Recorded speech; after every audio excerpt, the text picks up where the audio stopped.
जी हाँ दोस्तों, एक बड़ी खबर आ रही है कि भारत के नजदीक आकर लौटने लगे हैं रूसी के तेल टैंकर। यूक्रेन से जंग के कारण रूस को विभिन्न आर्थिक प्रतिबंधों का सामना करना पड़ रहा है। हाल ही में कुछ महीनों में अमेरिका ने इन प्रतिबंधों को और कड़ा कर दिया है। इस वजह से भारत रूस से खरीदे तेल का भुगतान नहीं कर पा रहा है। अमेरिकी प्रतिबंधों के कारण भारत को रूस से सस्ता तेल खरीदने में दिक्कतों का सामना करना पड़ रहा है। रूस यूक्रेन युद्ध के बाद से ही भारत ने रूसी तेल की खरीद बढ़ा दी है, लेकिन रूस पर प्रतिबंधों के चलते अमेरिकी डॉलर में भुगतान करने में दिक्कतें आ रही है। समाचार एजेंसी ब्लूमबर्ग की एक रिपोर्ट के मुताबिक रूस से कच्चे तेल की ढुलाई करने वाले कार्गो शिप जहाज को पहले भारत आ रहे थे, अब वह सभी जहाज अब मलक्का खाड़ी की ओर बढ़ रहे हैं। डेटा इंटेलिजेंस प्रोवाइडर केपलर के प्रमुख क्रूड विश्लेषक विक्टर कटोना का कहना है कि रूस का टैंकर जो इधर उधर भटक रहा था, ऐसा लगता है कि उसे बचाने के लिए चीन सामने आया है। वेसल ट्रैकिंग डेटा के अनुसार रूसी तेल ढोने वाले 5 जहाज मलक्का जलडमरू मध्य की ओर बढ़ रहे हैं, जबकि NS सेंचुरी अभी श्रीलंका के आसपास है। अमेरिका के प्रतिबंधों की ओर से इसे काड़ा किया गया है। रूसी तेल पर पश्चिमी प्रतिबंधों का कोई खास असर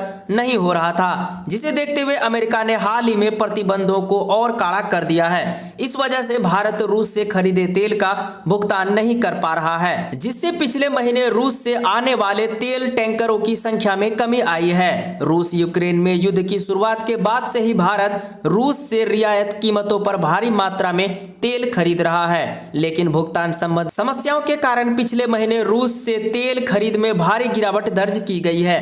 केपलर के अनुसार पिछले महीने में जनवरी 2023 के बाद से सबसे कम रूसी तेल आयात किया गया है। इसका प्रमुख कारण है कि अमेरिका और उनके अन्य सहयोगी देश पिछले महीने NS सेंचुरी समेत 5 रूसी जहाजों पर $60 प्रति बैरल के प्राइस कैंप से ऊपर तेल निर्यात पर प्रतिबंध लगा दिया गया है। रूस यूक्रेन युद्ध को देखते हुए अमेरिका ने रूसी तेल का एक प्राइस कैंप तय किया है, जिसके मुताबिक रूसी तेल को $60 प्रति बैरल से ज्यादा कीमत पर नहीं बेचा जा सकता है। NS सेंचुरी जहाज एक बार में लगभग 7 लाख बैरल तेल ढो सकता है, जबकि 10 से ज्यादा दिनों तक भटकता रहा था रूसी टैंकर। एक रिपोर्ट के मुताबिक नवंबर 2023 में कच्चे तेल से भरा रूस का एक टैंकर भारत के तट के पास 10 से ज्यादा दिनों तक भटकता रहा, क्योंकि भारत उसे अपने तट पर ठहरने की इजाजत देने को लेकर असमंजस में था। रूसी तेल टैंकर NS सेंचुरी भारत के तट से 1600 मील दूरी पर